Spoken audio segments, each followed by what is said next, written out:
My friend Jeff and I were really looking forward to the remake of the film It.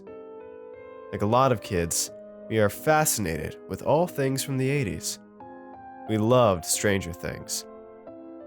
From the public library, we even got a VHS copy of the old TV miniseries of It with Tim Curry. We loved that too. The 80s were kind of our thing.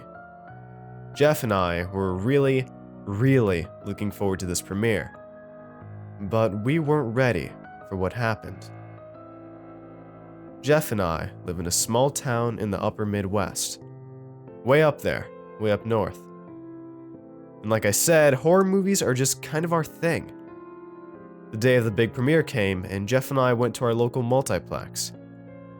We saw most of the people from school there. You can't really call those people friends, because Jeff and I were both sort of loners. We tended to be off by ourselves.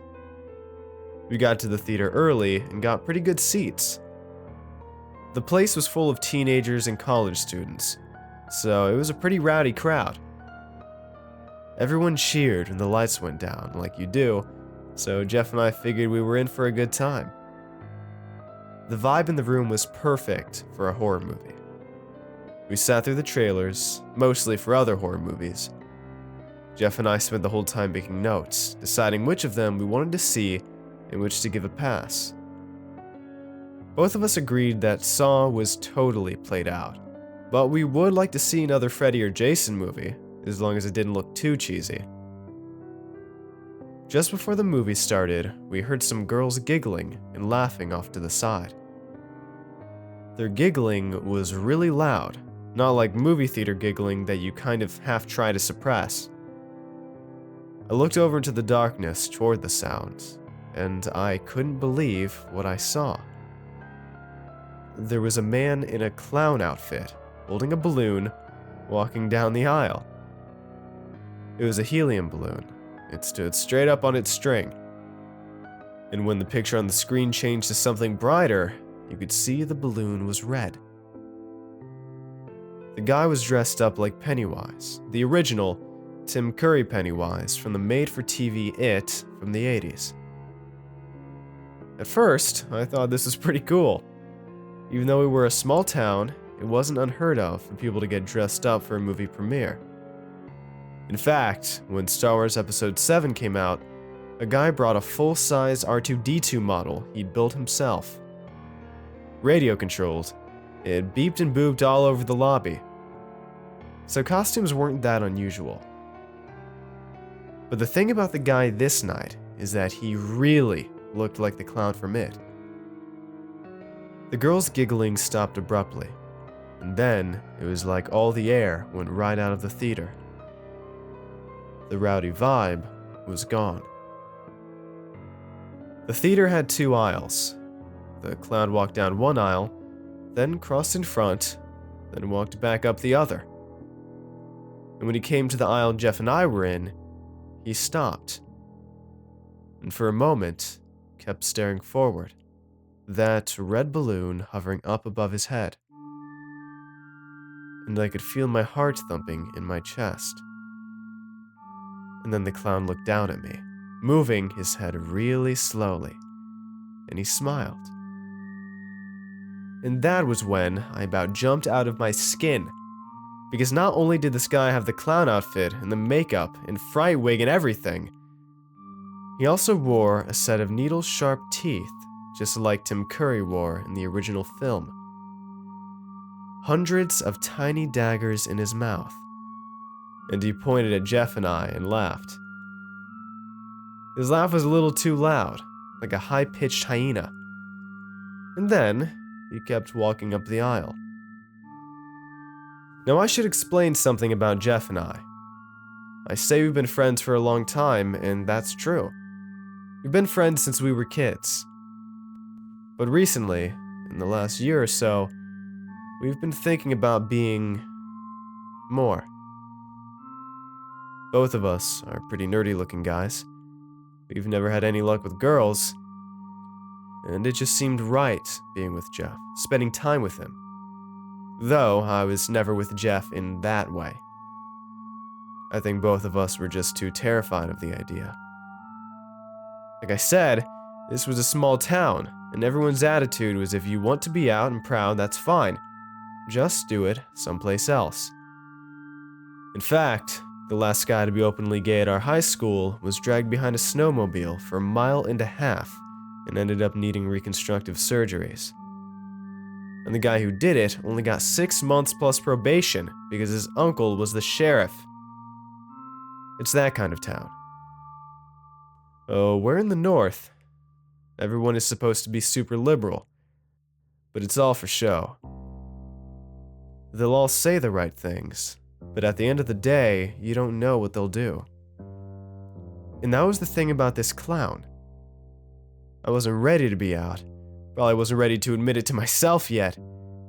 But something about him, about the way he looked at us, and the way he laughed, made me think he knew. I looked over at Jeff, and he looked just as scared as I felt. In a weird way, that made me happy. If we felt scared together, then maybe we were connected. He laughed nervously, and that made me feel a little better. What a freak, he said, nodding at the clown. Eventually, the movie started. The tension in the theater was incredible, and the movie fed into that. The first time Pennywise appeared in the sewer grate, a couple of girls to our right screamed. And not a horror movie scream either, not a scream half filled with laughter. Their screams were real. For my part, I could barely watch the movie. First of all, I knew the story pretty well, so there wasn't a lot to keep my attention there. The reason Jeff and I came was to see how they were going to handle the story, how Pennywise would look at the end, and whether or not they'd include the orgy scene. That kind of stuff. But I was distracted. I kept looking around the theater, looking for the guy in the clown suit. And that was the thing. Sometimes he was there, and sometimes he wasn't. You could always spot him by his red balloon. But the balloon wasn't always there. About 20 minutes into the film, I heard this guy cussing a blue streak off to my right. I looked, and there was the clown with his balloon. The guy cussing was just trying to get away from him, tripping over seats and people to try and reach the aisle. I even heard some people behind me get up out of their seats and leave. It wasn't fun in that theater. It was real horror. At one point, I even saw the manager come in with a flashlight. He was searching around, obviously looking for the clown. Everyone stopped watching the movie and paid attention, waiting to see what would happen. It was like the whole theater was holding its breath, but the manager couldn't find anything. After that, I think we got a good 30 minutes of the movie without having to worry about the real Pennywise in our midst. By then, they were well along in the story. The Loser Club had officially been formed, and they were talking about what they might do in the sewers and how they might fight it when they confronted it. I lost myself in the movie for a little while.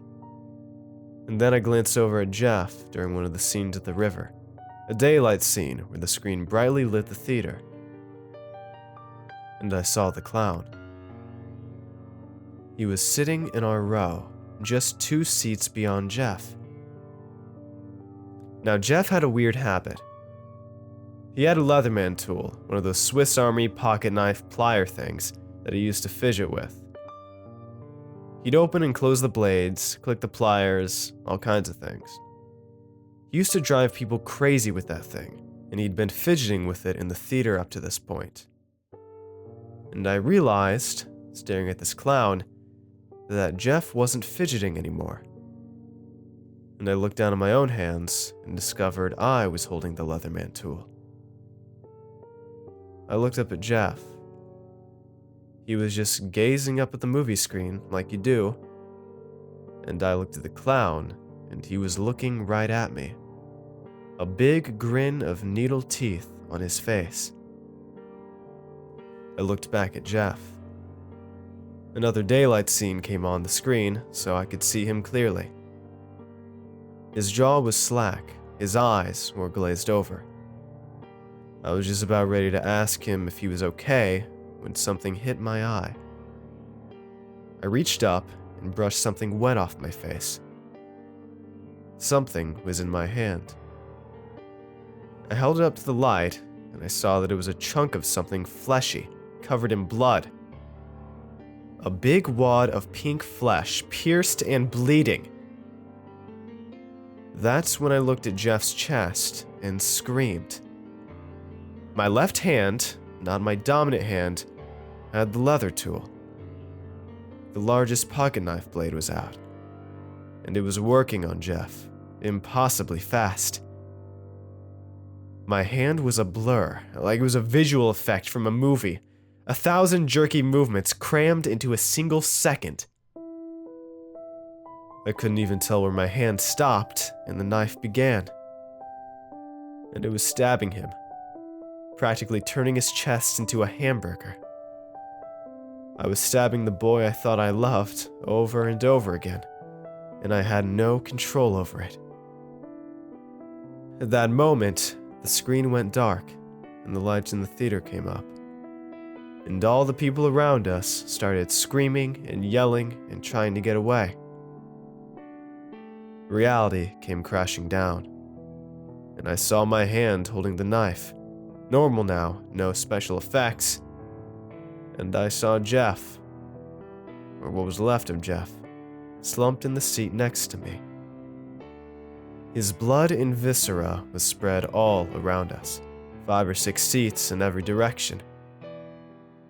I looked around the theater, but I couldn't see the clown. He was gone. At first, I tried to fight the charges, but my lawyer told me we'd be better off with an insanity plea, because no one else in the theater that night remembered seeing a man dressed up as a clown. So that's what we're going to do. We're going to see if I can live out the rest of my life in a cell in a mental institution. I think about Jeff often. I asked if I could go to his funeral, but his family refused. All I have to remember him by is a bunch of photos on my phone, when they let me have it. Funny thing about the clown, though, I still see him all the time. Right now, for example, I can see him through the bars in my window, across the parking lot. He's standing under a streetlight, and his balloon is straight up and down. There's plenty of wind tonight. The trees are whipping back and forth, but that balloon never moves.